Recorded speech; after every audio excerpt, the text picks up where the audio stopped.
Mega GK mega GK mega GK mega GK mega GK mega GK mega GK mega GK so if you are going to study 10 hours every day, consistency से ही paper निकलेगा और कोई रास्ता नहीं है। Accountability of time and the ownership of time, both is yours. Consistency कैसे आती है? कंसिस्टेंसी हमेशा आती है कंटिन्यूअस मोटिवेशन से। तो बहुत शानदार। आज का सेशन क्या रहता है, हम लोग बेसिकली बताते हैं। आज का सेशन हमारा माइंडसेट और स्ट्रेटजी का सेशन रहता है। अब पूछें बच्चों, किस किस के क्या क्या सवाल हैं, किसी को कुछ पूछना है, कहना है, बताना है। ये सेशन का कैसे रहता है? This is a completely non structured session. ये वाला जो सेशन होता है, इसमें हम लोग पूरी तरीके से आपके दोस्त, आपके सर, आपके भाई बहन, फूफा, मामा, जो आप चाहें वो बन के रह सकते हैं। आप अपने मन की बात हमसे कर सकते हैं और हम उसके जवाब दे सकते हैं। No matter what, it will be a judgement less session. आपको कोई जज नहीं करेगा, मैं भी जज नहीं करूंगा। आप कुछ भी बताएंगे, हम आपके सवाल का जवाब दे सकते हैं। स्ट्रेटजी, माइंडसेट, दो चीजों में रहता है। शुरुआत की तौर है तो मैं ये भी बताऊंगा आपको क्लेट की तैयारी कैसे करनी है, पर आज वो सेशन नहीं रहेगा। आज आप अपनी बातें करें, आज माइंडसेट का सेशन है और आप समझें कि कितना फर्क होता है इस बात का, कि हम लोग अगर साथ में अच्छी बात कर पाते हैं तो आपकी तैयारी में आपको कितना फर्क दिखता है उसका, है ना। अक्रॉस इंडस्ट्री कोई भी क्लेट की कोचिंग और कोई टीचर ये सेशन नहीं चलाते हैं, क्योंकि इसमें लगती है मेहनत और इसमें लगता है बच्चों के साथ बैठ के उनकी बात सुनने की ताकत। तो ठीक है, तो go ahead, ask whoever wants to ask, just raise your hand and turn on your mic and you can go ahead, whatever question। CLAT की तैयारी कैसे करनी है ये भी पूछ सकते हैं, ओलिट क्या होता है ये भी पूछ सकते हैं, सब्जेक्ट से रिलेटेड डाउट है वो पूछ सकते हैं, मुंह पे पिंपल आ रहा है उसका डाउट है वो पूछ सकते हैं। ठीक है, जो तुम्हारी मर्जी में सवाल हो, जो तुम्हारी जिंदगी का सवाल हो, है ना, वो तुम पूछ सकते हो। सर कंसिस्टेंटली पढ़ने में दिक्कत आ रही है, लाइक कभी कभी तो बहुत अच्छा हो जाता है और कभी कभी बहुत ही कम हो जाता है study hours.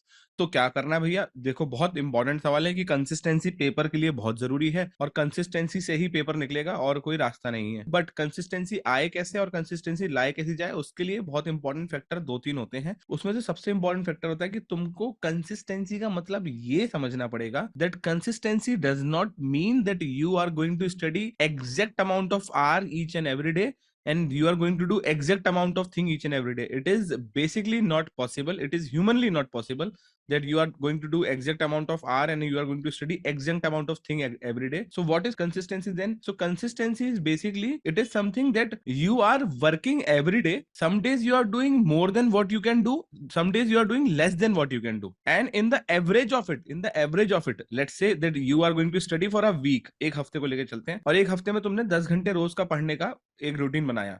So if you are going to study 10 hours every day, जैसा कि नारायण मूर्ति और आजकल के सारे के वो सीईओ कह रहे हैं कि 70 घंटे मेहनत करो, मैं हमारा बच्चे पहले से कर रहा है, तो एक हफ्ते में तुमने 10 घंटा रोज पढ़ने की सोची, तो पूरे वीक में क्या 70 आवर्स हुए? यस और नो? यस।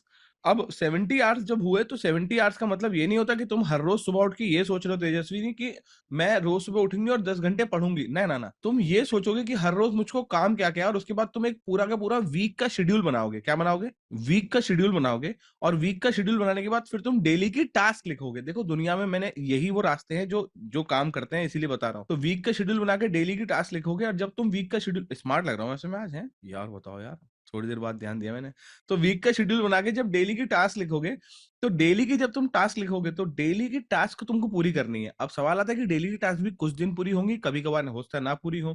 तो जब डेली की टास्क पूरी ना हो, लेट से तुमने आज सोचा कि तुमको 2 घंटे सीआर पढ़नी है और तुम आज 2 घंटे सीआर नहीं पढ़ पाए, समझना, और अब तुम्हारे पास हफ्ते के 5 दिन और बचे हैं, तो तुमको बहुत क्लियर सोचना है कि आज सीआर में 2 घंटे नहीं पढ़ पाया, पर ये काम जो बचा है ये मैं अगले 5 दिन के अंदर थोड़ा थोड़ा करके अपनी डेली की सीआर के साथ पूरा कर लूंगा।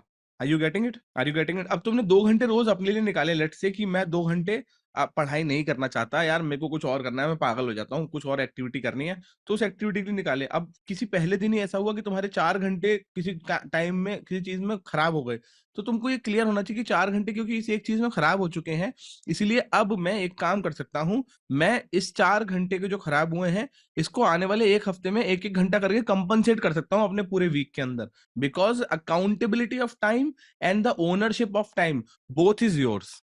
ये बहुत काम की बात है। The accountability towards your time is yours and the ownership is also yours. तो तुम किसी के लिए जवाबदेही नहीं रखते हो, तुम केवल खुद के लिए जवाबदेही रखते हो, और जब तुम केवल खुद के लिए जवाबदेही रखते हो तो फिर यार तो जवाबदेही बनती है, समझ रहे हो ना, और तुम ही ओनरशिप लेते हो टाइम की। तो ऐसे करके मेरे बच्चे पढ़ाई के अंदर और लाइफ के अंदर कंसिस्टेंसी आएगी, समझ रहे हो? समझ में आ रहा है?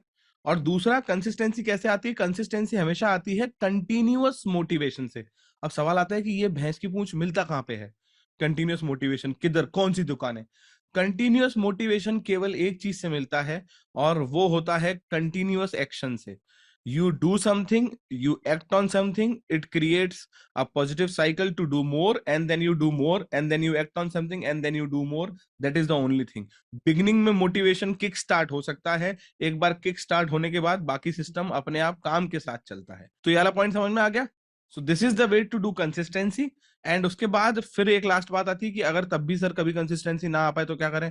तो गुरु एक बात समझ लेना, मैं हमेशा एक लाइन बोली थी, चाहो तो लिख सकते हो, that those people who are smarter and those who are strict on themselves, they focus on the process, and those people who are dumb and those who are basically harsh on themselves, not strict, they are harsh on themselves, they focus on the end result. तुम्हारा दिन खराब होने के बाद तुमको guilt में लेके जाओगे, ये बड़ी ही डम चीज है. तुम दिन जब खराब हो रहा था उस टाइम पे खुद को स्ट्रिक्ट होके थोड़ा सा समझा देते और प्रोसेस समझ लेते, तो हो सकता है थोड़ा अच्छा कर जाते. और ये वाली साइकिल इतनी खतरनाक होती है ना कि हम लोग, एक बार हमें ये आदत पड़ जाती है ना कि पूरा टाइम खराब होने के बाद खुद को कोस लेंगे, 1-2 घंटे खुद को कोस लेंगे, 1-2 घंटे खुद को कोसने के बाद में फिर बात ही खत्म, फिर आराम से अपना अगला दिन खराब करेंगे. तो ये बड़ी खराब चीज हो जाती है, समझ रहे हो ना?